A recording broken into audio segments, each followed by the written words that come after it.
Hola, buenas noches con todos y con todas. Gracias por estar aquí en este nuevo conversatorio de la serie de Guayaquil ¿Cómo vamos?, organizado por el Observatorio de Políticas Públicas de Guayaquil. Mi nombre es Manuel Macías y hoy vamos a hablar con un experto y una experta acerca del arte y la cultura en Guayaquil. ¿Sí? Lo que va a guiar la discusión de esta noche es cuál es el estado actual y los retos del futuro alcalde de Guayaquil para fortalecer el arte y la cultura desde esa dimensión quizás macro. Ya los expertos van a quizás a especificar en algunos temas relacionados a las políticas, a las distintas artes, a todo el campo amplio de la cultura. Pero digamos que es un conversatorio que tiene como objetivo justamente hablar un poco acerca de la situación actual y qué es lo que se puede hacer o que debería hacer el alcalde ya electo, Aquiles Álvarez, para fortalecerla y potenciarla en todas sus dimensiones y aristas, ¿sí? Para eso hemos invitado hoy a dos personas que están inmiscuidas, involucradas desde la parte académica y también desde la gestión cultural eh, en este ámbito, ¿sí? Para eso están aquí Yanina Suárez Pinzón, que es doctora, PhD en sociología por la Universidad de Coimbra. Actualmente es docente investigadora en la Universidad de las Artes y también gestora de prácticas preprofesionales en la misma universidad, con experiencia en investigación, en asuntos de los grupos teatrales en Guayaquil.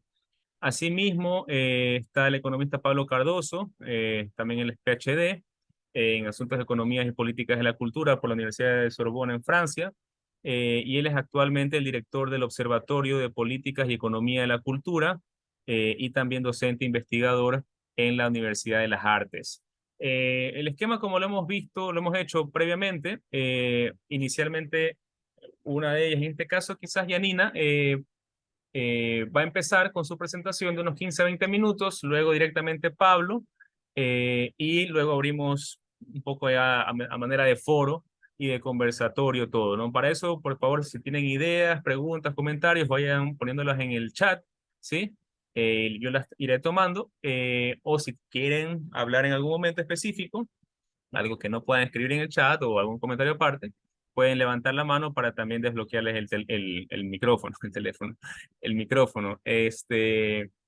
Y bueno, y así vamos hablando, vamos viendo qué tal salen las cosas. Es un conversatorio, digamos, es académico, pero es informal, por decirlo así. Y la idea es que sea una experiencia de aprendizaje, de interés y de que todos salgamos con ideas y reflexiones al respecto, ¿sí? Bueno, dicho eso, vamos a empezar ahora, quizás con Janina, ¿sí? ¿Te parece bien? De acuerdo. ¿Cómo están? Muy buenas tardes. Sí, ¿no? Para ustedes. Eh, yo básicamente hice como un compilado de varias, digamos, publicidades de lo que ha sido la última etapa de la Dirección de Promoción y Gestión Cultural del municipio, que luego lo compartiré para que podamos como hacer una suerte de línea de tiempo y notar cómo diferentes programas o planes que están relacionados con el ámbito del arte y la cultura han venido como dejando un halo entre las diferentes personas que han administrado o estado a cargo de esta dirección. Pero antes de ello, quería como en esa misma suerte de revisión hacer un antecedente de otras ideas que nos permitirán como plantearnos los retos para la municipalidad. Y, y es como tener en mente, por ejemplo, la predisposición que tienen las artistas, los artistas, gestores y demás trabajadores del arte y las culturas con respecto a los concursos estatales y los fondos públicos, y de qué manera ellas o ellos podrían quizás inferir que participar de estos no es atractivo en la medida que cuando se dan resultados, las personas beneficiarias se concentran en unas otras regiones.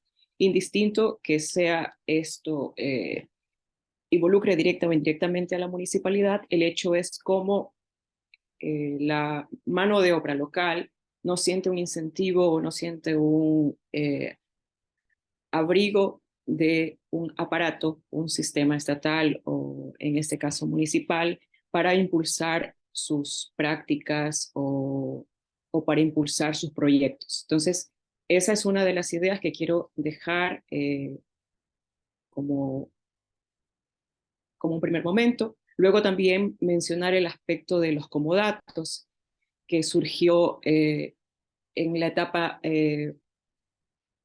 muy asociada con la regeneración que ha tenido la ciudad y cómo esta, digamos, transferencia de bienes, muchos de ellos patrimoniales, fueron entregadas a determinados colectivos o a determinadas personas que representaban a su vez a unos intereses particulares de las artes y de los, entre comillas, casos de éxito que han tenido esos comodatos y cómo en algunas otras circunstancias estos espacios se ven en una competencia porque están muy próximos o quizás no terminan de poder cuajar circuitos, que creería que es lo que plantea la calle Panamá con toda esa peatonalización.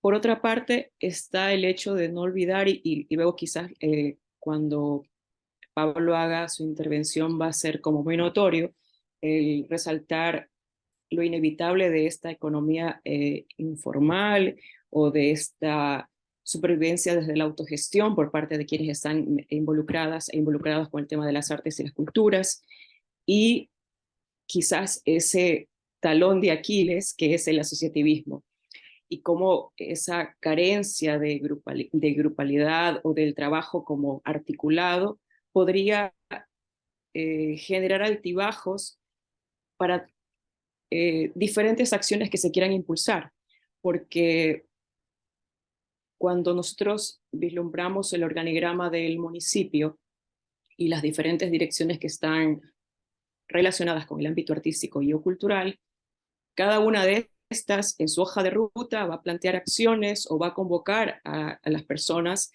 con el interés que eso se encamine, que esto fluya, pero dado que las artistas, los gestores, las gestoras, trabajadores, trabajadoras o gente involucrada con este ámbito no necesariamente está consolidada o cohesionada, quizás puede ser que ciertos planes tengan unas caras, ciertos programas tengan unas otras caras y eso genere o vaya a resquebrajar en alguna forma eh, el hecho de pensar que se está dando un gran alcance o que se está llevando a que haya una participación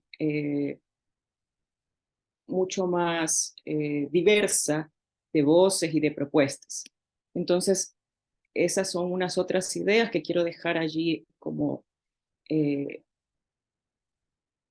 para debatir luego o para cuestionarnos.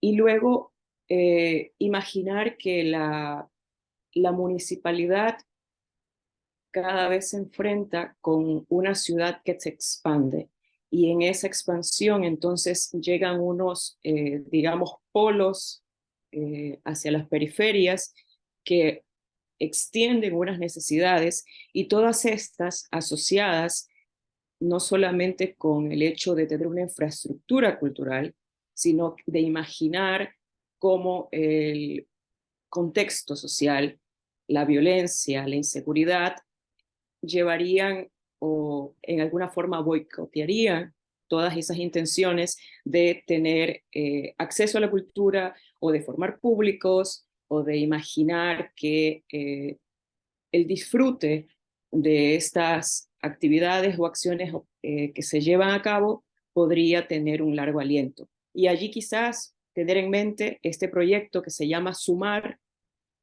y también unos otros que están en la casuarina, en el sector relacionado con la entrada de la 8 y todo lo que es el noroeste, y que son zonas donde hay mucha vulnerabilidad social. Y luego también, y un poco siendo parte de la institución, pensar cómo se llega a una articulación mucho más auténtica con el rol que tiene la Universidad de las Artes, al no solo ser vecina de la municipalidad, sino al ser un espacio formativo desde donde emergen muchos talentos que se relacionan con las artes y que son eh, jóvenes potenciales trabajadores de las artes que necesitan tener cabida eh, en este sistema, en esta institución, y también ser pensados como aquellos detonantes o catalizadores de propuestas para no repetirnos en los eventos, para no solamente hacer unas propuestas que van desde el Festival del Pasillo y reforzando lo folclórico, o desde el carnaval y haciendo ese refuerzo más hacia lo turístico, sino tener quizás un trabajo mucho más sostenido en la medida en que, ya viendo quienes tienen una formación y una licenciatura en artes, puede darse unas actividades que no sean solamente puntuales en el tiempo o espacio, como un vacacional, sino que haya un compromiso desde la institución o desde quienes proveen esta experiencia para que la comunidad pueda tener una real vinculación, un real apego, y también pueda exigir cosas que desea que ocurran en el campo de las artes y la cultura. Entonces yo voy a compartir estas imágenes para que podamos hacer ese review y fijarnos en cosas que se han venido haciendo. Y aquí partía con la propuesta de campaña del futuro alcalde, en donde él menciona, o su, eh, o su descripción con el tema de la cultura está en el segundo párrafo, donde él hace la conexión entre la seguridad y los proyectos culturales, diciendo entonces que los barrios serán seguros, vivirán de cerca el cambio gracias a las actividades comunitarias. Los líderes barriales nos ayudarán. Llevaremos a cada zona de la ciudad proyectos culturales como teatro, canto, danza y otros en los barrios urbanos y rurales del cantón. Entonces, si tenemos como eso en la mira, sabemos que hoy, más que en cualquier otro periodo eh,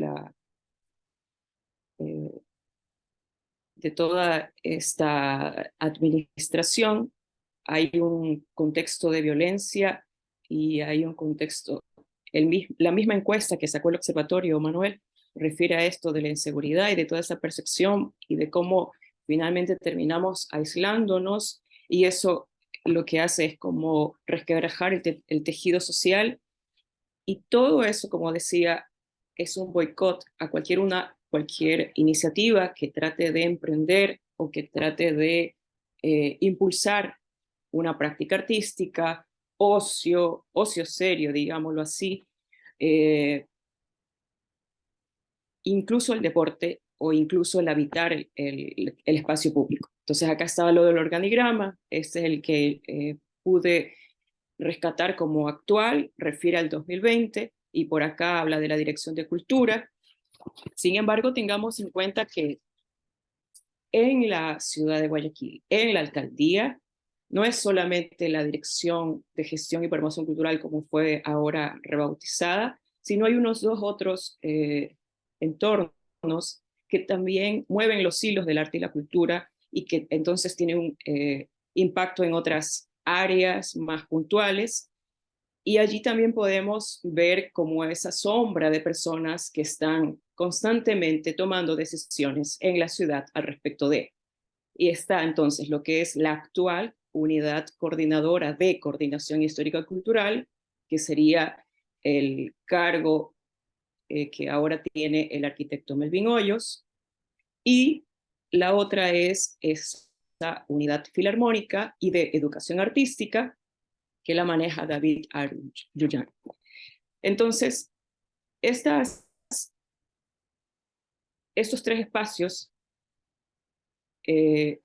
serían los que articulan desde la municipalidad, desde la alcaldía, acciones, programas, planes y un sinfín de actividades para poder dar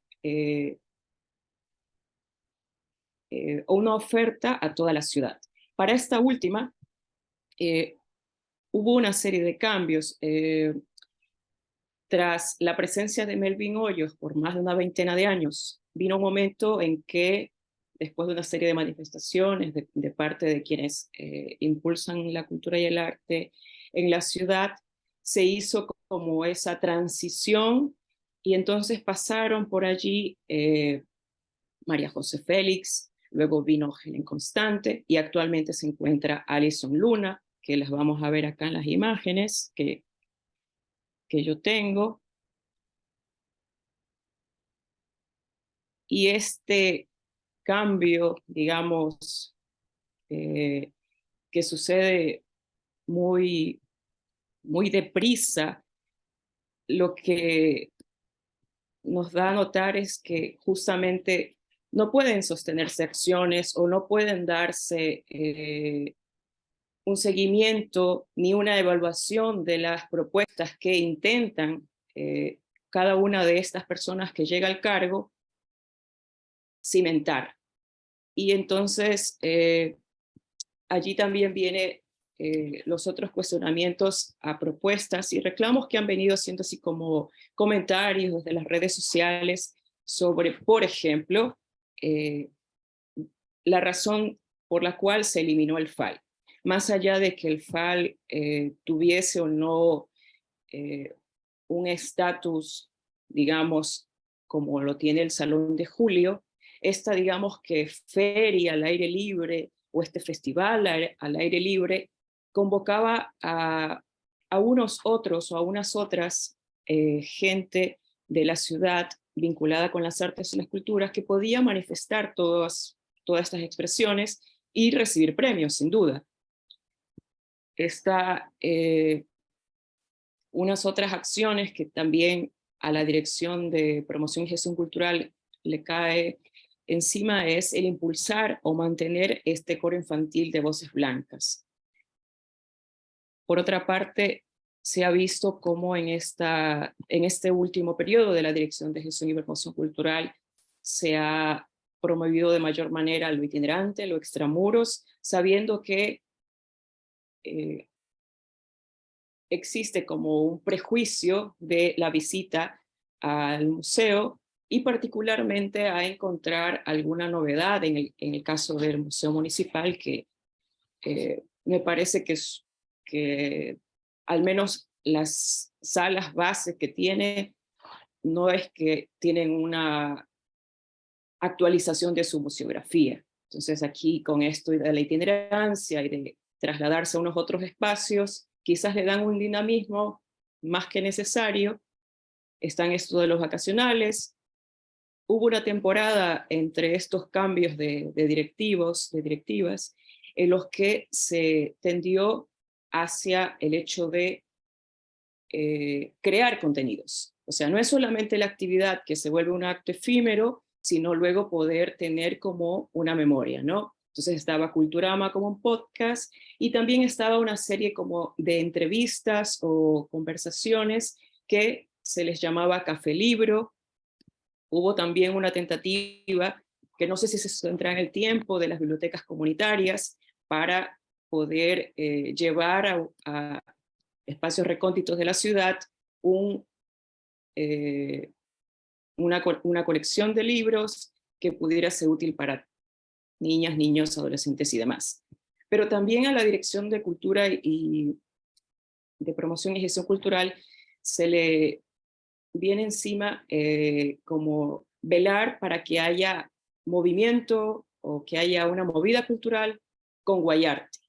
Y aquí entonces están, acá, una serie de festivales que comienzan a activarse, pero que no necesariamente, insisto, son propuestas de largo aliento, sino que son acciones concretas que se hacen para poder generar, o más bien justificar quizás, que haya esta gran inversión cerca de la ferroviaria, frente a la Universidad Católica, que si no recuerdo mal, en una nota del observatorio que dirige Pablo, se dijo que Guayarte tiene una inversión casi de 5 millones, entonces tienes un espacio allí que lo alquilas para que haya comercios, pero quienes circulan no tienen necesariamente algo que les entretenga, que sea gratuito. Un otro entorno que está atado a la dirección es la Escuela del Pasillo, y allí quizás sí podría decirse que tiene como un ancla en un nicho de la sociedad guayaquileña por esta formación que se da con la Escuela del Pasillo.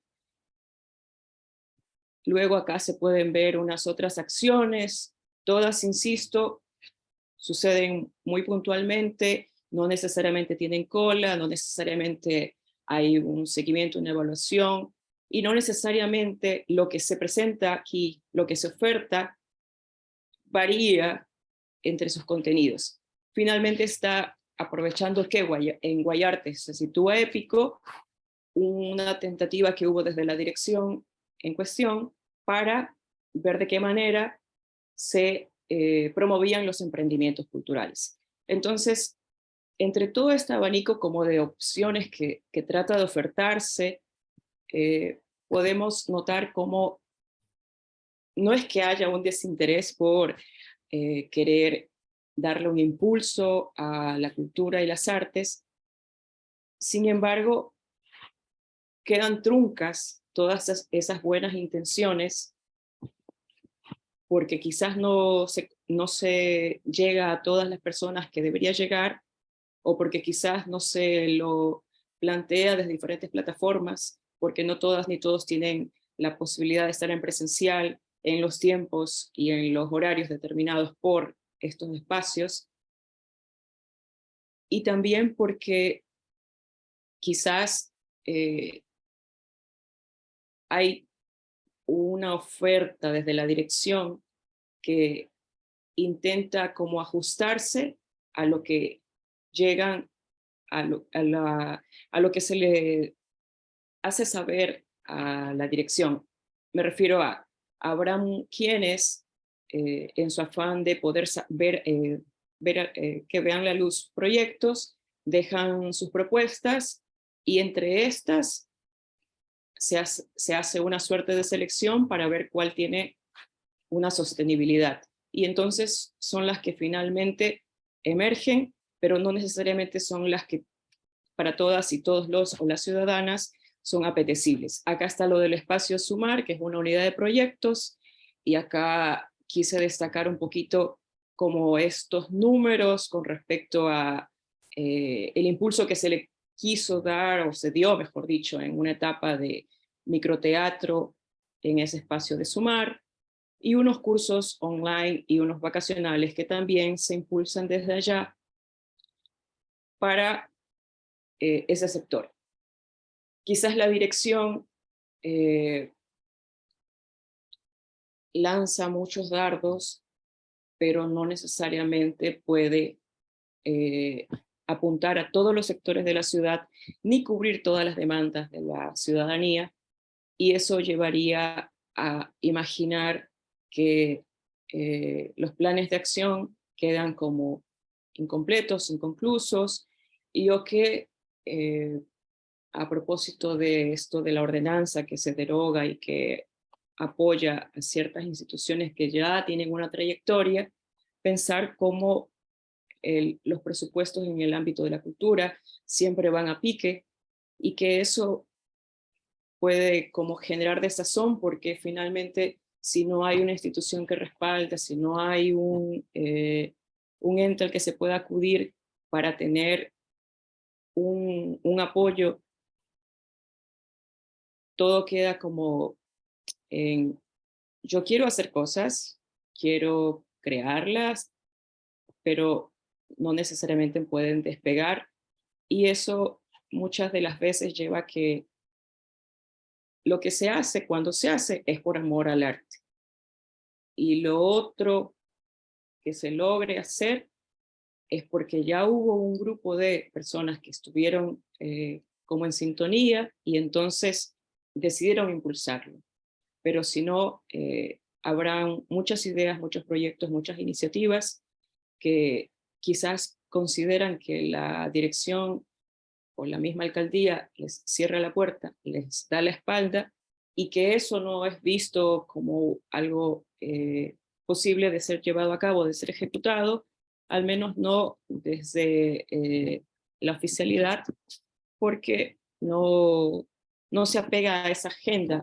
Entonces, sí son como varios aspectos que debemos cuestionarnos con respecto a la participación ciudadana en lo que refiere a la agenda cultural de esta ciudad y el presupuesto que debe también ser participativo y del que podríamos y deberíamos demandar para que todos los sectores, desde las diferentes organizaciones, sientan el respaldo de la alcaldía, pero a la vez puedan usufructuar de esos, digamos, fondos en los que se hace una apuesta para que finalmente niñas, niños, adolescentes, adultos, adultas y muchas otras personas puedan encontrar a veces un escape, otras veces encontrar que desde ese disfrute, desde ese placer por las artes, desde ese goce, hay una otra oportunidad y que Guayaquil no es solamente violencia, sicariato y todas estas cuestiones de crónica roja, sino que es creatividad, es potencia de muchos artistas, emergencia de muchos artistas y que con ese impulso podemos tener una marca de cultura que no necesariamente es el folclore para, para sentir una identidad diferente cuando se hable de cultura en la ciudad. Eso, Manuel. Gracias, Yanina. Muchas gracias por el recorrido que nos has hecho dar acerca de todo lo que hay en la municipalidad. Creo que eso da para luego justamente ir pensando en la parte de analizar la política como tal o el tipo de política que tiene y cuáles son justamente los vacíos. Pero bueno, antes de eso vamos con Pablo. A los que recién se conectan, Pablo es el director del Observatorio de Economía, perdón, de Políticas y Economía de la Cultura. Es docente investigador en la Universidad de las Artes y es especializado también en la Sorbona en Francia, en asuntos de economía, política y cultura. Pablo, muchas gracias por estar aquí, bienvenido y tienes ahorita los 20 minutos. Bueno, muchísimas gracias, Manuel, a ti por la invitación, una iniciativa muy loable esta de convocarnos a conversar de los distintos aspectos de la gestión de la política municipal en un momento que sin duda se presenta como clave en esta renovación de autoridades, ¿no? Y bueno, un saludo a Yanina, colega de la Universidad de las Artes, con quien voy a coincidir en varios de los puntos que ella ha manifestado. De hecho, voy a compartir una presentación y también al público que nos acompaña. Muchísimas gracias por estar presentes. Yo, voy a hacer una presentación en 3 tiempos, ¿no? Quizás un primer momento dar algunos antecedentes, muchos de los puntos evocados por Yanina, yo también ya los tenía planteados en mi presentación, así que más bien voy a dar un comentario a lo que ella ha planteado. Luego me voy a referir a quizás un estudio que nosotros hicimos en meses pasados al respecto de la gestión y políticas culturales de municipios. Nosotros desde el observatorio de la Universidad de las Artes, hemos identificado obviamente en los gobiernos locales actores muy importantes a la hora de trabajar en el impulso de las actividades culturales y artísticas en el país, ¿no? Quizás para dar una cifra que da la dimensión del rol clave que tienen los municipios a la hora de hacer cultura desde una perspectiva económica, vamos a decir que 6 de cada 10 dólares que se compran en cultura a través del sistema de compras públicas corresponden a los gobiernos municipales, ¿no? Esto de alguna manera nos da la dimensión de la importancia que juega el rol de los municipios a la hora de trabajar y de impulsar el sector cultural. Para complementar un poco esta visión, también es importante mencionar que los municipios hacen parte del Sistema Nacional de Cultura, ¿no? En la Ley de Cultura se establece que los GADs, en general, los gobiernos autónomos descentralizados y los municipios tienen roles específicos a la hora de trabajar por el desarrollo de la cultura, y también el COTAD, que es otra norma que rige la acción de los municipios, también le otorga competencias particulares a los municipios a la hora de hablar de arte, cultura y patrimonio, ¿no? Entonces, eso da un antecedente del rol que juegan los municipios en el desarrollo de la cultura del país, ¿no? Nosotros desde el observatorio, como decía, corrimos una encuesta a distintos municipios que nos dio algunos diagnósticos en la dimensión de gestión de la cultura por parte de los municipios. Esto yo lo voy a exponer en un segundo momento. Y en tercer lugar voy a dar algunos comentarios al respecto de lo que podría ser la gestión de la nueva administración municipal en el ámbito de la cultura, anticipando que no existe mucha información al respecto, ¿no? Lo cual quizás abre muchas más interrogantes que certezas, ¿no? Entonces, quizás para comenzar, vamos a comenzar con los antecedentes. Yo también abrí con este diagrama que lo presentó Janina. ¿Cuál es el rol de la cultura en el municipio, ¿no? Y vemos que existe en el diagrama oficial que es extraído del municipio de Guayaquil, existe una dirección de gestión y promoción cultural, ¿no? Es la dependencia que en el organigrama está encargada del trabajo por la cultura en la ciudad, y no tenemos otro rastro de las otras dependencias que Janina nos había mencionado y de las cuales me referiré a posteriori.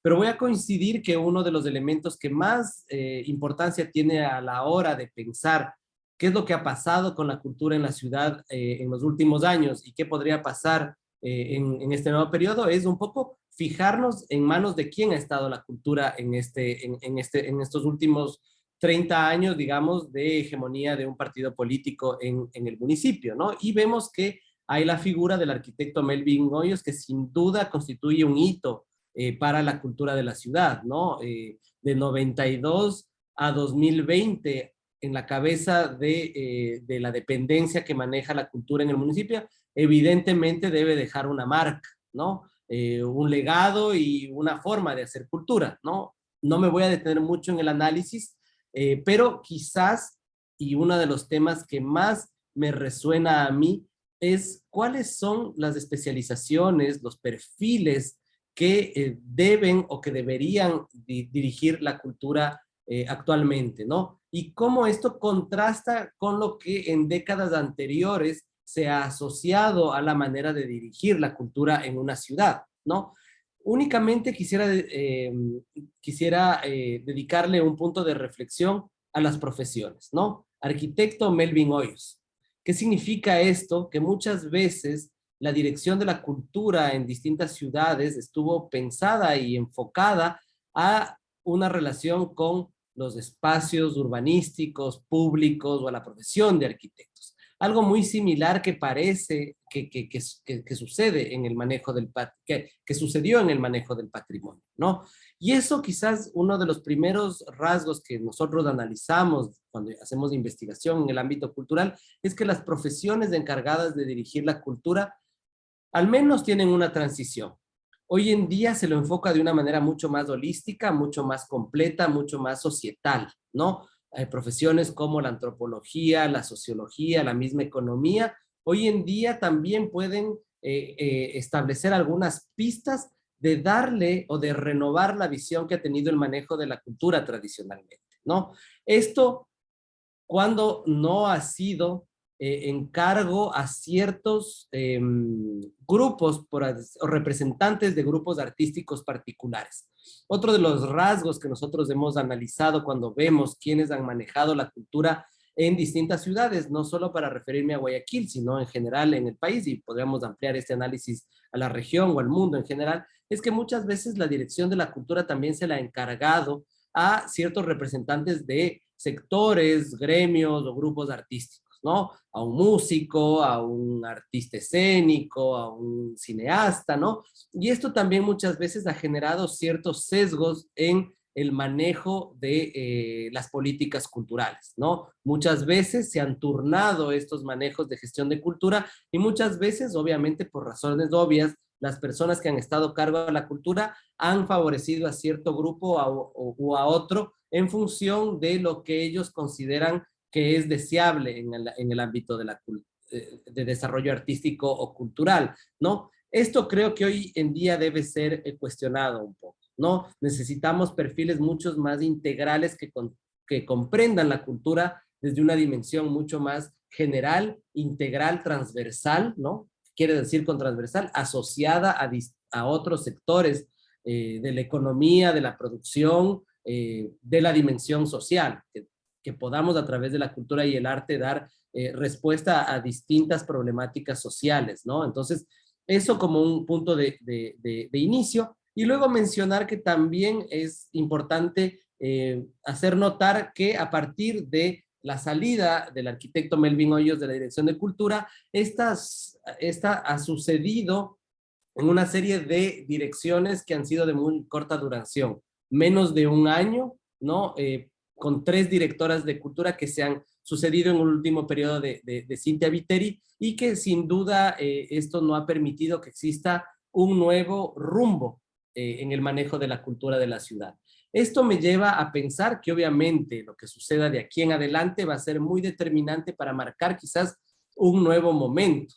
Por ello, es fundamental que seamos muy observantes, ¿no? O que le pongamos mucha atención a los perfiles que se propongan como nuevas responsables de dirigir la cultura en la ciudad, ¿no? Luego, también voy a redundar un poco en lo que mencionaba Janina, ¿no? La cultura en la ciudad, desde un punto de vista de la administración o del orgánico funcional del municipio, tampoco ha sido no se ha establecido muy claro quién tiene competencias sobre qué y cómo se articulan las distintas dependencias que tienen algo que ver, algunas funciones sobre la cultura, el arte y también puedo decir el patrimonio, el turismo y la dirección de otras entidades, de otros grupos o de entidades artísticas como pueden ser el tema de la música que lo mencionó Janina, ¿no? Entonces tenemos la Empresa Pública Municipal de Turismo, Promoción Cívica y Relaciones Internacionales, que fue dirigida por Gloria Gallardo, que sabemos que ha tenido mucha competencia o mucho poder de decisión también sobre algunos aspectos vinculados con la cultura o al menos con el entretenimiento de la ciudad, y también luego de que Melvin Hoyos dejó la Dirección de Cultura, se abrió esta unidad coordinadora de asuntos históricos y culturales, ¿no? Entonces, y aquí me olvido también del tema del manejo del patrimonio y del manejo de las orquestas de la ciudad, ¿no? Entonces, ahí yo creo que otro de los elementos centrales del momento de definir una nueva política cultural en la ciudad va a ser una reingeniería institucional dentro del municipio, ¿no? Eso va a ser otro de los elementos con los cuales hay que prestarle mucha atención, porque esta redefinición de competencias no solamente que puede jugar sobre la eficiencia de poder hacer programas, proyectos, sino que también nos lleva a la reflexión sobre el presupuesto. que es otro de los temas claves que hay que ponerle atención en un manejo de administración pública en cualquier ámbito y en este caso de la cultura, un presupuesto que se ha dividido y que no conocemos mucho al respecto de sus montos, a pesar de que sí hemos tratado de indagar un poco al respecto, ¿no? Entonces, estos dos elementos como antecedentes y que nos llevan desde el Observatorio de Políticas y Economía de la Cultura a conjugar estos antecedentes que hemos podido esbozar con quizás un diagnóstico que nosotros lo hemos establecido para una muestra de municipios de distinto tamaño a nivel nacional y que también nos establecen algunos elementos que nos parecen clave a la hora de repensar las políticas culturales en la ciudad, ¿no? El tema del talento humano, ¿no? Segundo, el tema de la gestión política administrativa, que ya me he referido de alguna manera. Un tercer tema, que sería el tema de los sistemas de información, y el cuarto de los presupuestos, ¿no? Estos no son elementos exhaustivos para repensar una política cultural, pero nos parecen que al menos son elementos determinantes a la hora de repensar la gestión municipal sobre la cultura. Es decir, qué tan eficientes podemos ser, cómo le podemos dar una mayor profesionalización al trabajo dentro del municipio por la cultura y cómo podemos diseñar mejores políticas públicas, ¿no? Aprovechando que estamos en un espacio gestionado por un observatorio de política, creo que son elementos que sin duda deben al menos cuestionarlos, ¿no? Que debemos abordarlos, ¿no? Entonces, vamos a comenzar con un diagnóstico al respecto del talento humano especializado en cultura, ¿no? Cuando nosotros hicimos esta encuesta en al menos una treintena de municipios del país, que es una muestra considerable para ver un paneo generalizado de lo que pasa en cultura en los municipios del país, 21,43% de municipios no poseen departamentos especializados de cultura. Este no es el caso de Guayaquil, pero como vemos, al menos hay una cuestionamiento institucional en relación a los departamentos de cultura, como veníamos diciéndole. No existe una clara división de competencias y menos una articulación entre las distintas entidades que a nivel municipal están trabajando por la cultura. Luego, otro de los temas relacionados con talento humano es que 78,57% de los municipios no implementa capacitaciones en arte y cultura.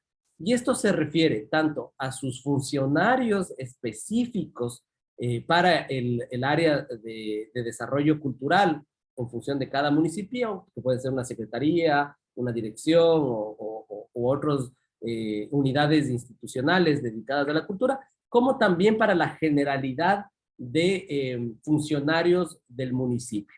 Y esto es importante decirlo porque nosotros desde nuestros diagnósticos y estudios hemos podido identificar que existe un gran problema de comunicación, ¿no? O de posibilidad de conexión entre la dimensión burocrática y la dimensión artística cultural.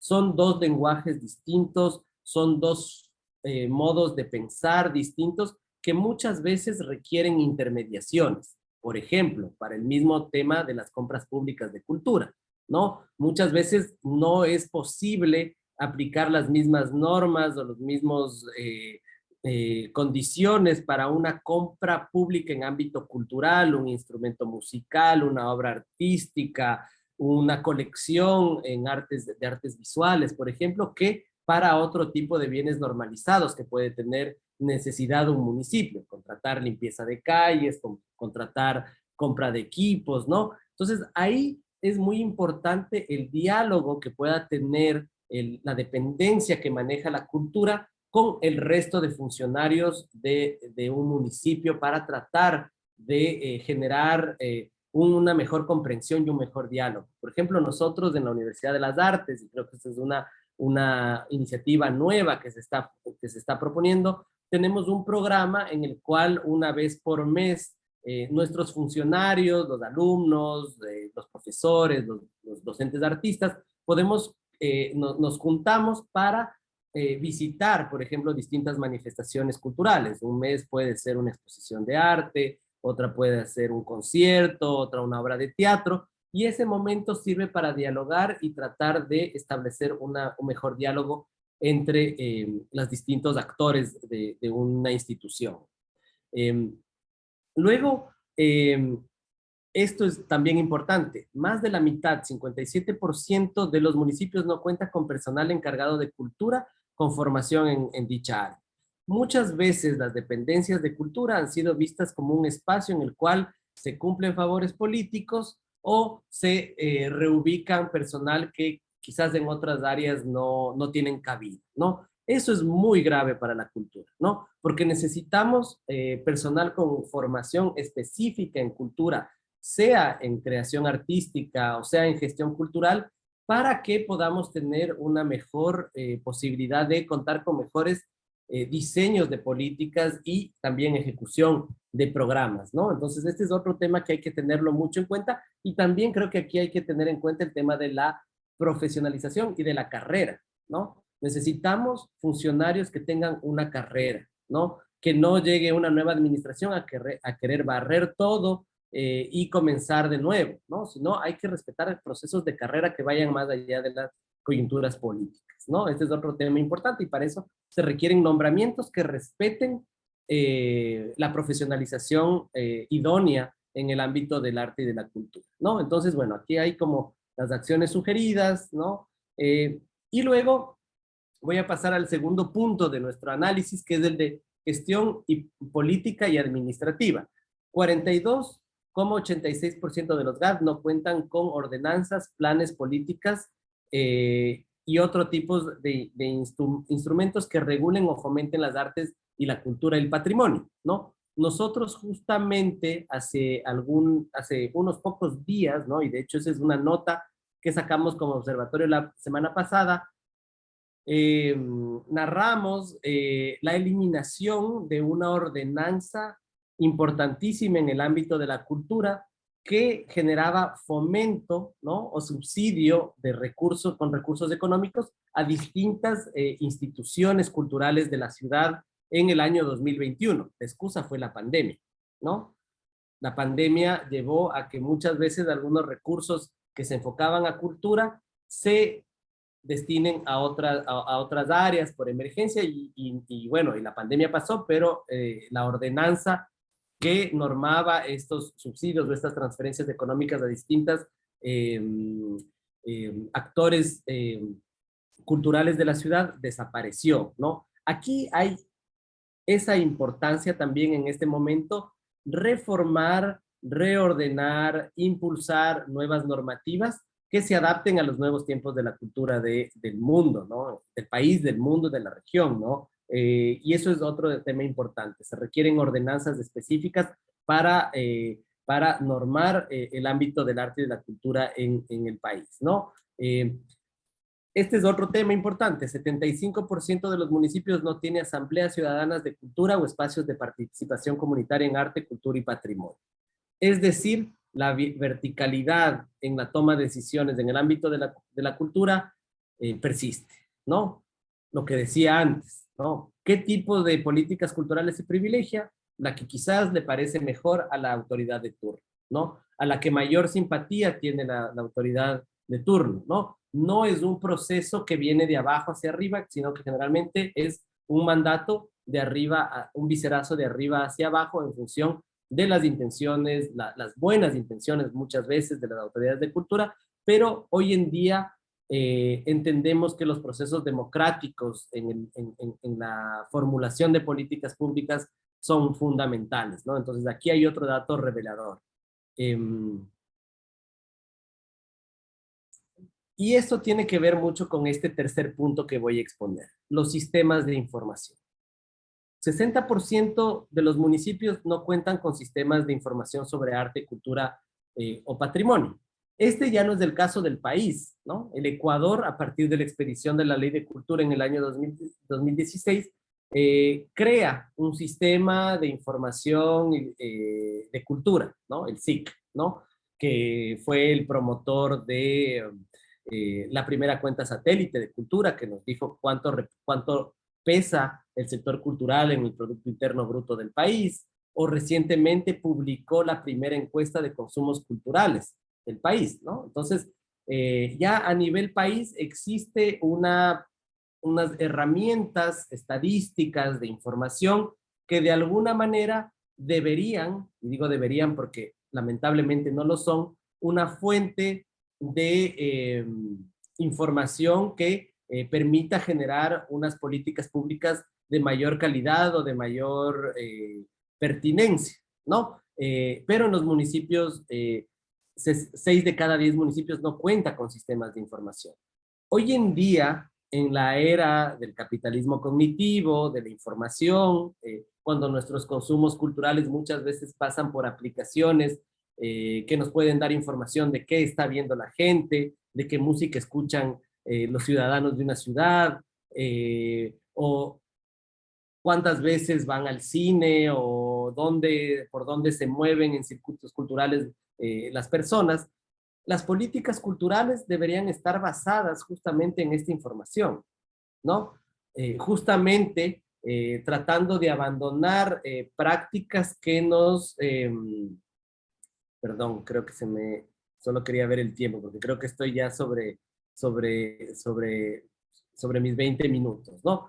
Pero hoy en día decía que las políticas culturales, y en general las políticas públicas, deberían formularse en función de la información que tengamos, ¿no? Pensando muy bien en este equilibrio entre oferta y demanda, ¿no? Con sistemas de información nos permitirían tanto conocer quiénes son los actores culturales de la ciudad, qué hacen y cómo están, un poco lo que hemos hecho dentro del Observatorio de la Universidad de las Artes, en nuestra primera línea de investigación que se refiere al tema de trabajadores de la cultura y que nos permite caracterizar la oferta cultural de un país o de una ciudad o de una provincia. Y por otro lado, conociendo las preferencias de los consumidores culturales, ¿no? Este conocimiento de información, seguro, si es que tenemos autoridades competentes, permitiría generar políticas de mayor pertinencia y de mayor impacto. Entonces, ese es otro tema que nosotros diagnosticamos como fundamental a la hora de pensar políticas públicas para la cultura. Y último, el tema del presupuesto. Y esto es revelador. 100% de los municipios encuestados consideran que el presupuesto anual para cultura es insuficiente para atender este ámbito, ¿no? Todas las dependencias de cultura de cualquier tipo de municipio, sea pequeño, mediano o grande, consideran que los recursos otorgados dentro de la priorización de políticas culturales no es lo suficiente, ¿no? Entonces, eso también son como 4 diagnósticos que tenemos en relación a la gestión de la cultura en el país, ¿no? Y esto nos lleva un poco a pensar en la nueva administración municipal en Guayaquil, ¿no? Y bueno, lo que tenemos que decir, bueno, que obviamente nosotros pensamos que es evidente que va a existir un cambio en el manejo de política, pasamos de una hegemonía de un partido que se supone que está hacia la derecha, hacia un partido que se supone que está hacia la izquierda. Eso en el ámbito de las políticas culturales también tiene un significado. Tenemos que entender que las políticas culturales no son neutras de ninguna manera, sino que existen, como lo estamos viendo a nivel país, unas políticas culturales que están más bien enfocadas a desarrollar o promover, en teoría, un desarrollo empresarial de la cultura, iniciativas privadas, en términos, a grosso modo, menos de Estado y más mercado, ¿no? Es la serie de políticas públicas que está generando el gobierno central hoy en día para la cultura, abanderadas en lo que se conoce como la economía naranja, ¿no? Que es la naturaleza de las políticas que están siendo aplicadas. Y en el otro lado del espectro de las políticas públicas tenemos políticas culturales que están más centradas en el fomento público, en la acción comunitaria, en los subsidios estatales, ¿no? De distinta forma, ¿no? Y esos son como la discusión que hoy en día se está generando que tenemos esta tensión o esta discusión en el ámbito de las políticas públicas para la cultura, ¿no? La discusión clásica, no es una discusión nueva. Lamentablemente nosotros debemos decir que cuando nosotros recopilamos las propuestas en el plan de campaña del candidato vencedor, Aquiles Álvarez, no podemos todavía percibir cuál es la naturaleza de las políticas que se prevén para la cultura en el nuevo periodo. Eso quiere decir que quizás todo está por jugarse, ¿no? Y que mucho dependerá de los nombramientos que se hagan en el ámbito de la cultura. Vemos que quizás, y eso es interesante dentro de lo poco que podemos leer, se ubican las propuestas vinculadas como cultura. No hay un eje específico de desarrollo, un eje cultural o artístico en la propuesta del candidato ganador, sino que las referencias de las culturas las encontramos primero en el eje económico, ¿no? Desarrollar actividades culturales y artísticas en las centralidades urbanas de forma periódica por parte de la o las direcciones municipales correspondientes. Ahí al menos hay dos indefiniciones. Bueno, hay una indefinición, porque se mantiene de la o las direcciones municipales correspondientes, ¿no? Esto abre la puerta a que la estructura vigente se siga manteniendo, ¿no? Y, bueno, ya han habido algunas declaraciones que las fundaciones también van a permanecer, ¿no? Entonces, ahí quizás no vemos mucho cambio. Desde nuestra perspectiva, el tema de hablar de centralidades urbanas como los lugares en donde se va a desarrollar las actividades culturales y artísticas es un error, ¿no? No podemos pensar que la cultura y el arte solo se desarrollen en las centralidades, ¿no? Las periferias existen, las periferias son actores culturales muy importantes, existen comunidades con actividades culturales muy arraigadas y todo eso debemos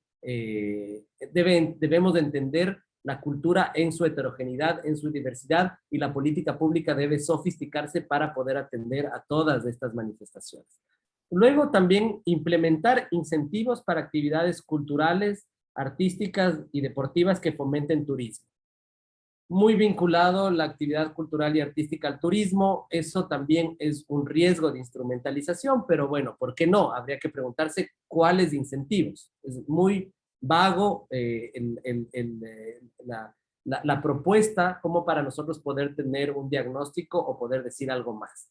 Y luego, algo que es interesante, porque sí creemos que en este momento, en una crisis de inseguridad como la estamos viviendo, en la exacerbación de la violencia que está viviendo el país, creemos que la cultura y el arte sí es una respuesta transversal para poder aportar y sobre todo para poder impedir el desarrollo de propuestas que vayan hacia la represión, hacia el armamento, hacia algunas ideas que no comulgamos, sino que más bien el desarrollo de actividades culturales y artísticas puede ser una respuesta para mejorar la seguridad en espacios públicos, para mejorar el uso del tiempo, para tener más contacto con algunas poblaciones vulnerables, por ejemplo. Entonces, construir centros integrales de cultura, deporte, tecnología, internet de banda ancha gratuita y arte en zonas de mayor nivel de inseguridad y conflicto, ¿por qué no? Es una buena idea, pero todo depende cómo se lo hace, cómo es el diálogo con las poblaciones, qué tipo de propuestas culturales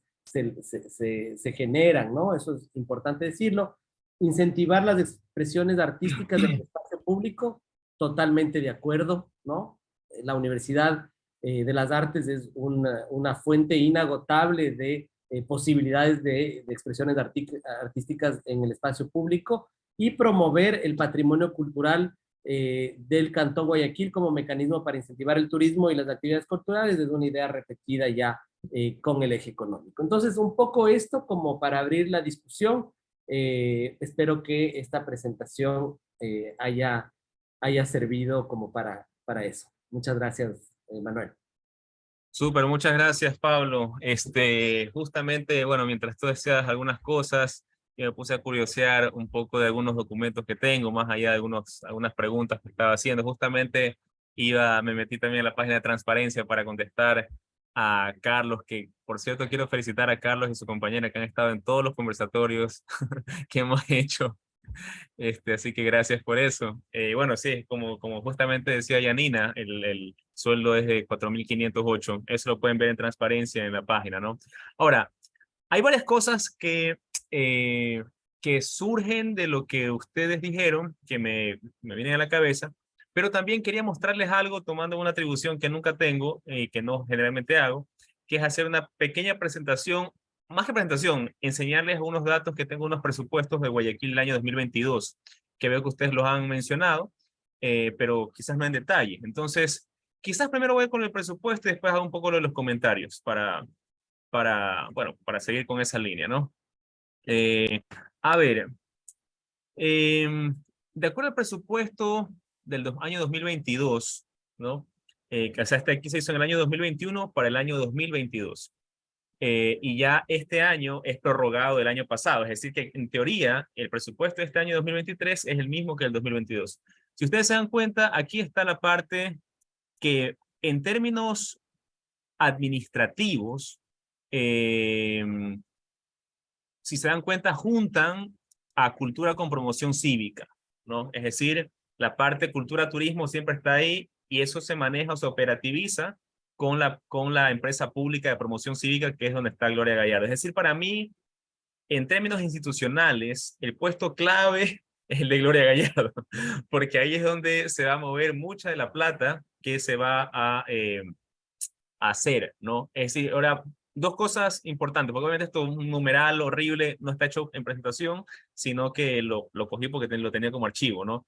Si se dan cuenta, el gasto corriente para el área de promoción cívica y cultural es de $800.000. Es decir, esto es lo que se gasta en personal, por decirlo así, municipal, para que trabaje en temas de la cultura. Es decir, hay $800.000 de los guayaquileños ecuatorianos que se le está pagando a un grupo de gente para que haga cosas de la cultura, ¿no? Eso por un lado. Pero acá está la parte más importante, la parte más importante, que es lo de acá, que es el gasto de inversión, que es un término contradictorio, pero así lo manejan en la función pública, que como se dan cuenta está en 2.200.233.000, ¿no? Es decir, en qué más o menos ya luego cómo se lo utiliza, ya lo voy a presentar un poquito más adelante. Lo que quiero decir es dos cosas, que es algo que siempre he mencionado, a mí no me parece que falte plata en un municipio de Guayaquil. El municipio de Guayaquil tiene $800 millones anuales, y de eso está 800.000 en gasto de personal, y digamos que de esos 800 hay unos bienes y servicios para inversión de 2 millones y pico, que es decir, no llega ni al 1%, ¿no? Ahora, más allá de eso, déjenme que aquí tengo una pollita porque hoy estaba sacándolo ahorita, página 61. Aquí, claro, ustedes sean un poco lo que mencionaba Pablo, perdonen si es que no se ve tan claro. Eh, este es el personal, ¿no? Recursos humanos por unidades ejecutoras. Para el área de cultura, como ven acá, hay más o menos unas 47 personas, ¿no? Y con contratos indefinidos. Hay en total de 500, a ver, perdón, de 67 personas que están trabajando en el área de cultura. Bueno, y que están bajando los 50. Digamos que hay 50, digamos que hay 40 personas ya, bajando, con despidos, bla, bla, bla. Si hay 40 personas que forman parte de ese departamento de cultura, que en teoría está trabajando y se le está pagando un sueldo de más o menos $800.000 al año para que trabajen en la municipalidad para promover la cultura. Vamos con la siguiente. Esta aquí es creo que la mejor parte, que aquí ya está más el detalle. Aquí está el presupuesto de asuntos culturales. Y aquí me quiero quizás parar en esto, porque me parece que la presentación de Yanina, más que nada, estaba pensando en, bueno, ¿cuál es la política municipal al final de cuentas? O sea, es como una política eventista. O sea, creo que el que más gana aquí es el organizador de eventos. Hay que hacerse organizador de eventos para poder ganar del área de la cultura, entre comillas, ¿no? Pero más allá de eso, y es una pregunta genuina que quizás Pablo, Yanina o alguien más pueda tener una opinión, ¿es esa la forma que necesitamos como ciudad, como cantón, para promover la cultura? Es decir, pensar en o sea, mentalidad de eventista, ¿no? El evento 1, el evento 2, el evento 3, el evento 4. Pero eso a quién perjudica y a quién beneficia. No me parece, pensándolo sin ser experto en nada de esto, pero como, bueno, en términos de políticas públicas, es, no sé si eso, claro, beneficia a ciertos grupos que ya están como posicionados y tienen cierta fama, y claro, van a poder, y son como que los artistas engreídos, por decirlo así, de la municipalidad o de la administración, y que obviamente eso implica también que tenga ciertas conexiones, incluso políticas, sociales, etcétera. Pero no se está quizás, o sea, pero me parece que son los ganadores, pero los perdedores son la gran mayoría que está en la base, que no tienen chance a promoción, es decir, tienes que ser famoso para que te inviten, no es que te ayudan a tener un éxito o a promover tu arte o tus artes de otra forma. Entonces, bueno, en todo caso, más allá de eso, pensando solo en los espectáculos culturales, estos acá son los presupuestos que se tienen para lo que se menciona aquí como espectáculos culturales, ¿no? Para la parte del museo, área de museos, muestras, festival de artes, etcétera, este presupuesto, $400,000, creo que justamente ustedes mencionaban los 800,000, ¿no? Pero aquí está detallado. Y acá está, digamos, el asunto eh, de los otros festivales, ¿no? Fiestas de julio, octubre. Es decir, me parece que, no sé, esto de aquí es una reflexión pensando en alto. No quiero ofender a nadie. Solo quiero decir que me parece que siempre las balas han estado dirigidas quizás más a Melvin Hoyos, ¿no? Pero creo que el que tiene más chance y más poder y una visión que se está integrando mucho más en la cultura es la de Gloria Gallardo. Es decir, esta fiestas de julio, fiestas de octubre, o sea, eventista, turismo, ¿no? Me parece que por ahí está la visión cultural que se está promoviendo como política, ¿no? Y que claro, ese es el espacio clave, me parece, ¿no? Porque gran parte de la plata, es decir, los 433,000 está en las fiestas de julio, arte, presentación, creo que sale mucho más de esa parte de la empresa pública, que además justamente eh, eh, por esa categoría, por ese estatus de empresa pública, hace que la contratación y los eventos sean mucho más factibles y fáciles y autónomos de llevar a cabo, que llevarlo exclusivamente a través de la Dirección de Gestión Municipal y Promoción Municipal, que eso te lo hace, digamos, donde ahí el último que firma es el alcalde. Pero en la empresa pública tienes mucho más autonomía, ¿no? Entonces ahí hay una cosa importante. Pablo, te doy la palabra mientras igual ahorita busco otra cosa más. Sí, Manuel, justamente creo que has tocado un tema muy esencial cuando hablamos de políticas públicas en municipios y en gobiernos locales, ¿no? Esta disyuntiva que se establece entre el gobierno gestor o impulsor de políticas, ¿no? Entonces, eso, o sea, yo creo que ahí es fundamental entender la diferencia del rol que tienen que jugar los gobiernos locales. Los gobiernos locales no están para hacer eventos, ¿no? No están para montar tarimas, no están para traer al reggaetonero de turno, ¿no? Sino más bien están para impulsar proyectos para sostener instituciones, ¿no? Es decir, para sostener la biblioteca, el museo, ¿no?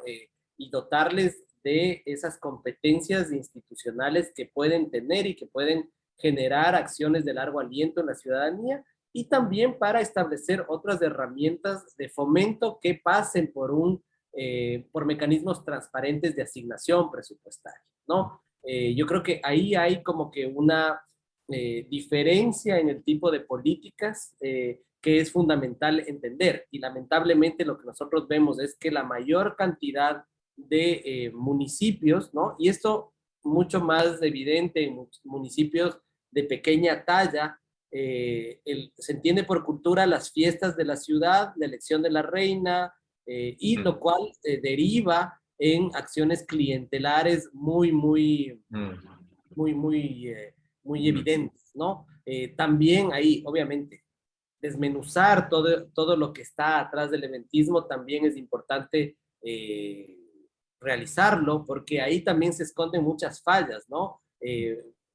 Pocos encadenamientos con artistas locales, sino más bien grandes eventos con artistas de invitados extranjeros, lo que hace que ni siquiera este dinero utilizado para generar eventos, que como lo digo, no me parece que es lo óptimo en términos de política pública, se evapore y ni siquiera tenga un encadenamiento territorial, ¿no? Entonces, me parece muy pertinente el punto que has tocado, Manuel. Sí, por ejemplo, yo no sabía, eso es algo que me enteré realmente cuando ustedes lo mencionaban con el Observatorio de Política, Economía y la Cultura, esta derogatoria de la ordenanza de fomento, del Fondo de Fomento de la Cultura, ¿no? Que eran los $250.000. No sé si todavía queden los $100.000 del fondo concursable, pero en todo caso, en términos proporcionales de un presupuesto de 800 millones de dólares, darle 100.000, o sea, es una cosa, claro, o sea, finalmente, solo para poner proporciones, ¿no? 800.000 para el gasto en personal de la municipalidad y tiene 100.000 para fondos concursales para los artistas, ¿no? Que es una cosa como que también, o sea, ahí es un asunto, un problema que me parece que es estructural, que es uno de los temas que quiero tocar luego. 83, que es acerca de la parte de la participación. Y bueno, este aquí ya es como que un poco respecto a, a la plata que también se gasta, ¿no? Bueno, en la calle Panamá, 2,5 millones. Estaba aquí lo de Guayarte, casi 4 millones, y esta es la etapa 2, porque la etapa 1 de Guayarte era 4 millones más, es decir, la parte que conocemos. Esta acá, la etapa 2 es más bien la que está como que la Universidad de Guayaquil, ¿no? Esa es esos 4 millones que se está hablando. De ahí, ¿qué más? O sea, tenemos, no sé, juegos acuáticos, 1 millón, es decir, solo pensemos en los $100.000 como los fondos concursables de $100.000, que es un fondo que es una plata invertida en talento humano, en artistas, en la gente, ¿no?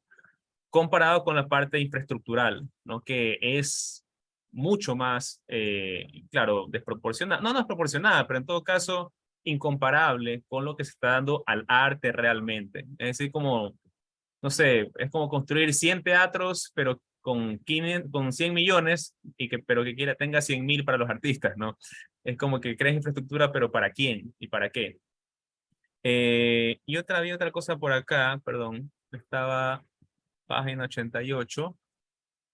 Esto es lo último que quería mostrarles antes de ya pasar a la parte más bien del clockwise, no, counterclockwise, eh, de pasar a lo demás, ¿no? Que es, cultura, aquí está. Esto de acá es lo que en teoría está para, bueno, este aquí quizás son cosas más cotidianas, ¿no? Todo lo que se gasta en cultura, ya a nivel interno, ¿no? De municipio. Bienes artísticos y culturales, 41.000, etcétera, ¿no? Esto es que es algo, ni siquiera está el total. Pero solo como para tener una idea, creo que lo de los 800.000 en gasto personal, o de los 2 millones, y eso que quizás aquí todavía hay una pequeñita trampa, que ahorita por el tiempo, porque no tenía pensado hacerlo realmente, es que hay que ver el presupuesto no de cultura en términos orgánicos, ¿no? Orgánicos funcionales, quiero decir, sino lo de turismo. Para mí, la plata de la cultura está en el área de turismo, realmente. Y esa es como que quizás la visión o el asunto que hay que revisar o ponerle un poquito más de ojo, ¿no? Para tener una mejor idea de cuánta plata realmente hay en términos de cultura, pero que no sé, ya una cosa más conceptual, creo que la municipalidad ha entendido y la política de cultura es como de cultura como rescate la tradición. Entonces ahí es por eso el salón o sea, las fiestas de julio, las fiestas de octubre, ¿sí? Pero de ahí se está yendo, digamos, la plata de la cultura, en la tradición, pero no en la parte de la cultura de otra visión mucho más amplia y quizás de promover nuevos talentos, artes, etcétera, etcétera, etcétera. ¿Sí? No sé si esto aquí era algo improvisado realmente. ¿Tienen alguna cosa, Yanina? Quizás tú que también estás ahí, ¿tienes alguna cosa que decir al respecto? Previo a que haya unas preguntas que también tengo yo y que están en el chat. O sea, reafirmar el asunto de las contrataciones públicas, porque como bien mencionabas, esto de la empresa pública lo que permite es como facilitar los mecanismos y quizás ahí darse licencias para que fulanito, sultanito y menganito sean quienes hagan parte de los proveedores de estos espectáculos. Y como ya se trabaja, digamos, desde la tradición, no son reemplazados, a no ser que se peleen. Entonces, eso hace que sean quienes están como organizadores, más bien captando o tercerizando a unos otros o a unas otras para que puedan conformar los espectáculos. En tanto que cuando referías a la Dirección de Cultura, recuerdo que hubo un caso aislado, digámoslo así, donde se dieron unas reuniones con la directora de ese momento y quedó todo ok, estaba todo para ser canalizado, pero solo si ese personaje abría su perfil en el portal de compras públicas y pasaba por todo eso, allí sí podría volver y firmar contrato. Entonces, no necesariamente ese camino es como el idóneo. Y por otra parte, lo que mencionábamos de el hecho de lo folclórico, lo patrimonial, la tradición y todo esto, también debería ponerse un ojo, creería, y es el rol que tienen los medios de comunicación con respecto a esto. O sea, es como esta gama de eventos que ocupan las calles, lo que son noticias, pero unas otras cosas que quizás tienen una mayor relevancia, no hay espacio para la cultura, menos aún para la crítica. Es más, muchos medios ya la sección cultura no, como tal no es espectáculo o una cosa más de farándula. Entonces, allí también se hace un giro o un otro tratamiento hacia el tema de las artes, hacia el tema del entretenimiento y cómo eso a su vez termina formando a quienes consumen, porque es como mis preferencias, es la tendencia tal que viene de tal otro lugar y eso es noticia. Lo que ocurre acá al interior, el aprendizaje, la formación, los hechos que puedan tener una relevancia o un compromiso, está bien que se hagan, pero no quiero saber de ellos o no, me da igual si los publican, los promocionan y demás. Gracias, Janina. No sé si, Pablo, ¿tú querías decir algo más al respecto? Bueno, hay muchas cosas que decir, ¿no? Y creo que, bueno, este tipo de conversatorios sirven mucho. Nosotros con Janina estamos en la Universidad de las Artes, que es una institución que se dedica y que existe por las artes y la cultura. Entonces, claro, nuestras discusiones muchas veces están acotadas a ese medio, ¿no? Y este espacio es interesantísimo para poder intercambiar o dialogar con otros sectores, incluso universitarios o de la sociedad civil. Creo que eso también es necesario en el ámbito de las políticas culturales, ¿no? Porque justamente, ¿no? O sea, el ámbito de las expresiones culturales es amplísimo, ¿no? En el cual coexisten desde el arte contemporáneo más refinado e inentendible hasta las expresiones del folclore, lo popular y todo eso, ¿no? Yo considero que la visión que debemos tener es amplia, ¿no? Y eso significa efectivamente que los presupuestos, los recursos, las herramientas, los incentivos tengan en cuenta esta diversidad y permitan su coexistencia y su diálogo y su evolución. Lo que ha pasado en Guayaquil sin duda es que el discurso político de un partido político que gobernó la ciudad durante muchos años estuvo culturalmente muy asociado a estas formas de la tradición, del civismo, ¿no? Del Salón de Junio, bueno, de la misma, de los desfiles, ¿no? Que vemos a cada rato aquí en el Malecón, ¿no? Entonces, eso yo creo que si estamos en un nuevo momento político, hay que trabajar sobre ello, ¿no? Va a ser, yo creo que la polémica que hubo al respecto de las rejas del Malecón es muy significativa y muy interesante, porque genera una oposición de visiones sobre el manejo de un espacio público y tiene un trasfondo cultural. Entonces, esta misma discusión, que como hemos visto durante las últimas semanas, tuvo un primer momento y un segundo momento quizás de contención, debe ser provocado en otros ámbitos de la cultura, ¿no? Y quizás, ojalá, la nueva administración se permita repensar esto, ¿no? Y no se mantenga en un status quo que continúe el tema del manejo de la cultura desde una sola visión, sino que abra las puertas,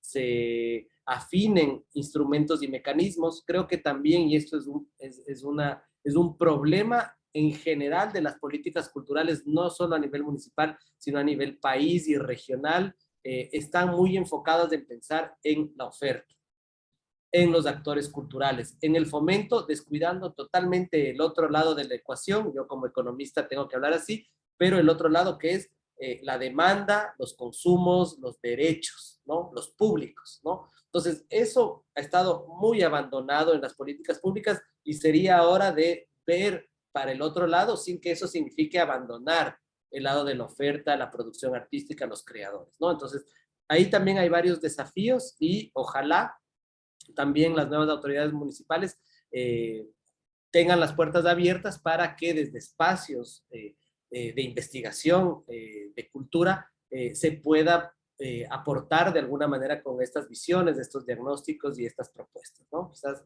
por ahí ir terminando. Ah, una cosa que para mí es clave, que veo casi como un actor tercero, ni municipal ni artista, ¿no?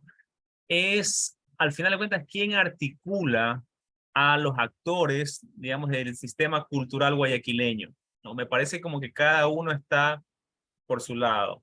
Casa de la Cultura, Universidad de las Artes, Municipalidad, gestores independientes. Es decir, a mí me parece que ahí hay una falta de liderazgo al final de cuentas, de alguien, de alguna institución que pueda decir, saben que tratemos de hacer esta coordinación del sistema local de cultura, ¿no?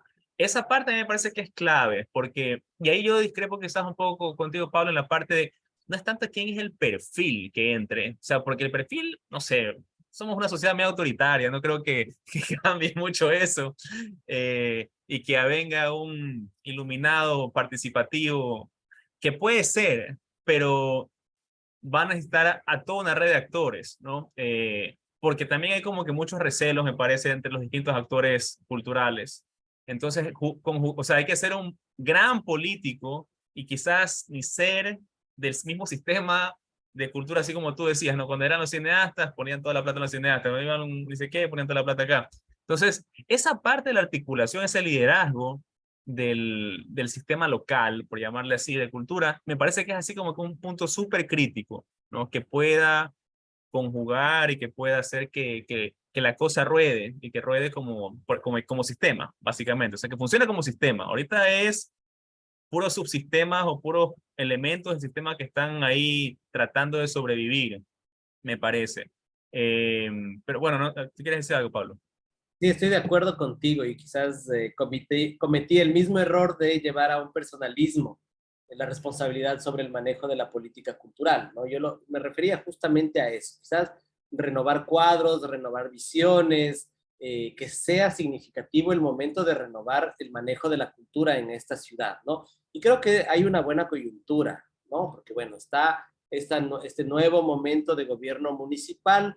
Tenemos también nuevos actores, por ejemplo, en la misma Casa de la Cultura que tú mencionabas, se renovó hace un año, ¿no? Con una cierta, un refrescamiento de las filas en esa institución tradicional, pero que estuvo mucho tiempo bajo ciertas lógicas de manejo de la cultura. Tenemos la universidad, que es un polo interesante de desarrollo cultural y que se ha fortalecido tras 5 años de gestión, ¿no? De creación, y creo que está en un momento interesante de producción artística y cultural. Y bueno, del gobierno central prefiero no referirme, pero también se ve que hay ahí algunos perfiles interesantes con los que se pueden trabajar, ¿no? Entonces, quizás ahí justamente hay una oportunidad y por eso digo, es importante el equipo y la visión que venga con este equipo para tratar de generar un cambio. No es fácil, sin duda, porque la misma sociedad muchas veces responde a ciertas tradiciones, costumbres, ¿no? Pero tomando en cuenta que estamos en un mundo y en un momento en que las nuevas generaciones también responden a otras lógicas, a otros estímulos culturales, tal vez se pueda pensar en promover cambios que sean interesantes y significativos y que no se remitan únicamente al campo cultural per se, sino que sean, como decía, transversales, que podamos pensar la economía desde la política, desde la sociedad, desde la economía, desde la seguridad y que eso fortalezca el sector. Gracias, Pablo. Yanina, no sé si tú tengas algo que decir al respecto. Creería que de repente esa fragmentación de los grupos o de quienes conforman como todo ese ecosistema también tiene que ver con las diferentes perspectivas sobre ciertos derechos. Por ejemplo, me parece que hubo un punto en común así como particular cuando se reclamaba el tema de la seguridad social para las y los artistas. Y era como una situación en la que vino Seguro Cultura o algo por el estilo desde la iniciativa gubernamental, pero todo eso no terminaba o no terminó de convencer a quienes están en el ámbito, porque finalmente sus ingresos no son fijos, esas cuotas no necesariamente iban a poder ser pagas, y muchos tras la pandemia, si ya de por sí se autogestionaban, ven todo como mucho más, un futuro mucho más desesperanzador. Entonces,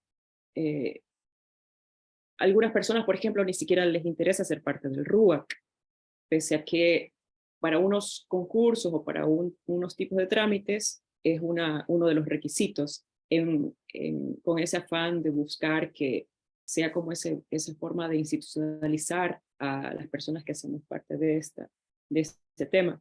Y luego, yo recuerdo muchísimas mesas de trabajo de diferentes organizaciones, entidades, para tratar diferentes problemas o ejes problemáticos de la ciudad en este ámbito de la cultura y las artes, pero no llegando a un consenso ni acciones concretas para lo operativo, sino todo desde, este es mi trinchera, así se hace o así lo he hecho, ustedes lo han hecho de esta otra manera, pero quien finalmente va a tomar la decisión no va, digamos, a confrontar todas esas ideas, sino que va a ser la que en esa coyuntura política, con esas otras voces que asesoran esos espacios, sea la que consideran oportuna. Entonces, por más que se cumpla, digamos, ese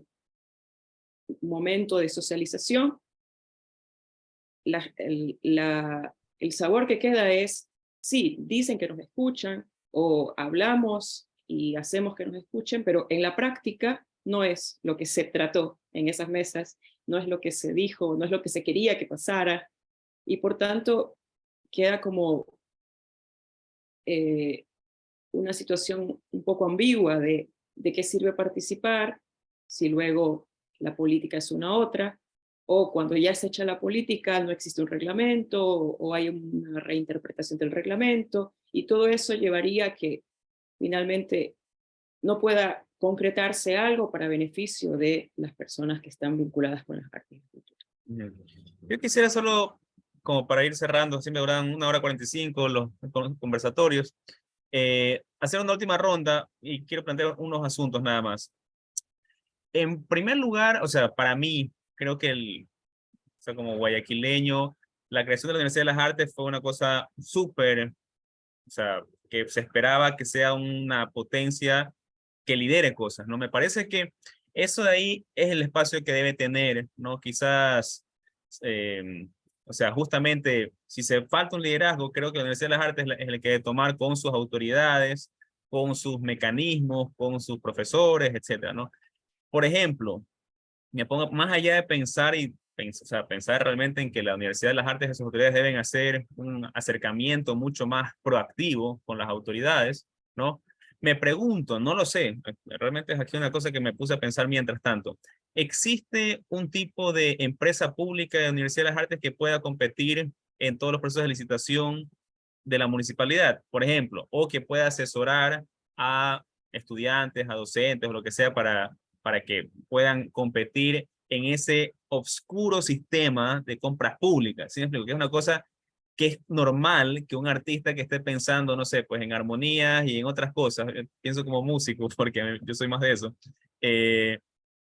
esté también pensando en toda la tragedia que es pasar por los procesos de compras públicas y que sacar los asuntos administrativos, etcétera, ¿no? Es decir, ahí no sé cómo esa parte quizás hay que potenciar, quizás porque por dos razones, o dos posibles razones, todos esos contratos donde hay mucha plata, se lo llevan básicamente empresarios, no artistas, porque ellos sí saben manejar esa parte administrativa, tienen a gente que tienen una organización, saben manejar y sortear la burocracia de las compras públicas, ¿no? Entonces me parece que ahí hay todo un tema para trabajar realmente para que los artistas puedan tener su espacio y ganar esos fondos que son más allá de los fondos concursables, los $100,000 que están por ahí, ¿no? Sino que toda una gama aparte de cosas.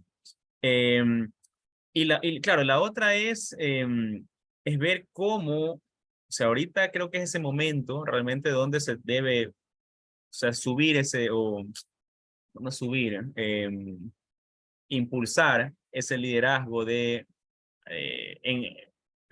alguien, para mí la Universidad de las Artes o sus profesores, etcétera, para este momento, que si es de cambio o no es de cambio no se sabe, pero sí es donde hay una transición y donde toda esta gente nueva que entra a la municipalidad quizás tampoco sabe bien cómo es la cosa. O sea, por eso están haciendo esta transición ahorita, justamente para saber cuánto se gasta, cuántas políticas hay, qué programas hay, pero seguramente no tienen idea de la parte pública y claro, yo entiendo también, porque yo he estado en el sector público, que al finalmente el sistema público te come y te adecua a sus procedimientos, ¿no? Entonces, si es que no hay un acercamiento proactivo más fuerte por parte de los que no están en el sistema, es decir, los artistas, académicos, la Universidad de las Artes, etcétera, el sistema público se los va a comer a los nuevos administradores y va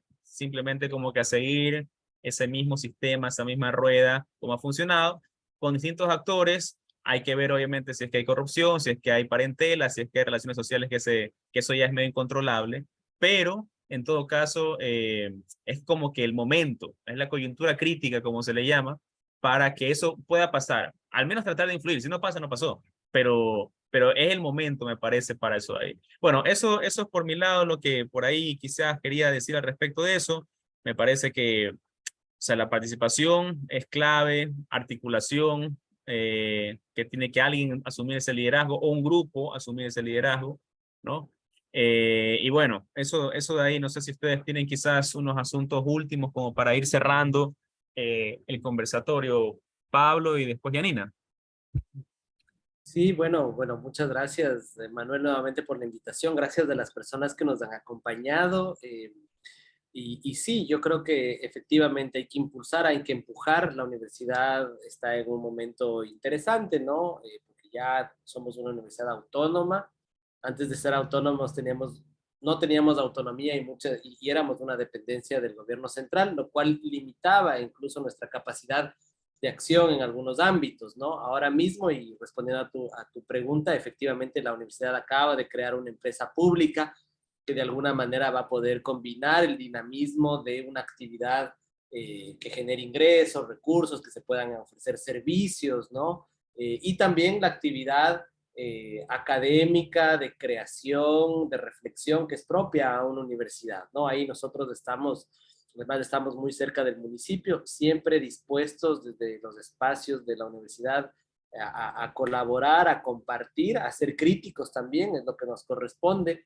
Y bueno, articularnos con otros observatorios, así que nos da muchísimo gusto poder haber tenido este espacio, espero que no sea el último, Manuel, y quedamos a las órdenes para cualquier otro diálogo y otras actividades. Muchas gracias y buenas noches. Gracias, Pablo. Yanina. Nada, que a Pablo le faltó mencionar la silla vacía, porque ese es el espacio donde dentro del consejo se puede hacer la pelea.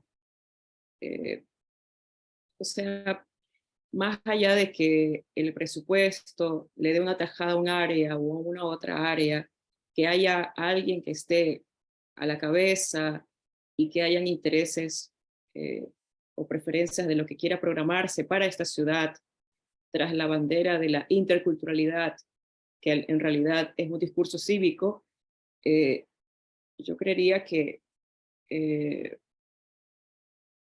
siempre va a estar como allí latente esa necesidad, como dije, de asociativismo, pero con un afán de queremos cohesionarnos como gremio o queremos seguir con nuestras luchas particulares.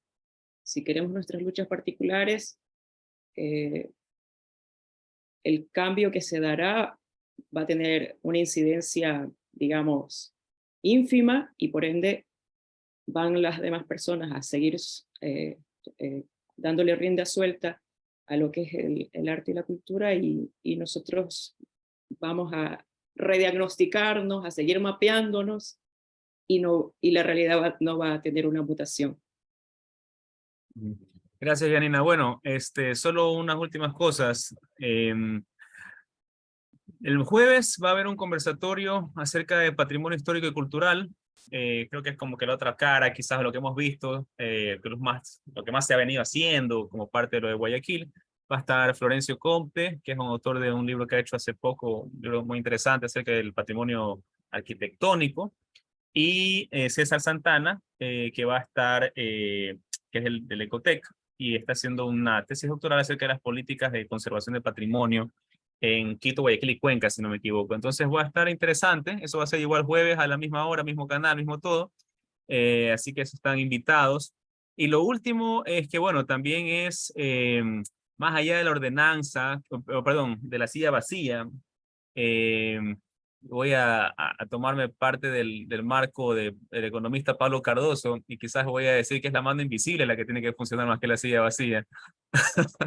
Porque creo que hay procesos más de lobby que hay que hacer, de cabildeo. La silla vacía todavía está normada de una forma media complicada de utilizar por la misma ordenanza de participación ciudadana, que eso es algo que se tiene que reformar, y lo hablamos también en uno de los conversatorios que que están en YouTube, así que lo pueden revisar. Así que bueno, hay ordenanzas por hacer, ordenanzas por reformar, gente por juntar, y hay cosas por cabildear. Así que bueno, gracias Pablo y Janina, gracias a Carlos, Cristian, Melanie, Lorena, Ana, que están presentes, y espero que hayan disfrutado, aprendido y reflexionado acerca de las cosas, y nos vemos el jueves, ¿sí? Para el próximo conversatorio. Estamos en contacto y pasen bien, ¿sí? Chao, chao. Un gusto, gracias.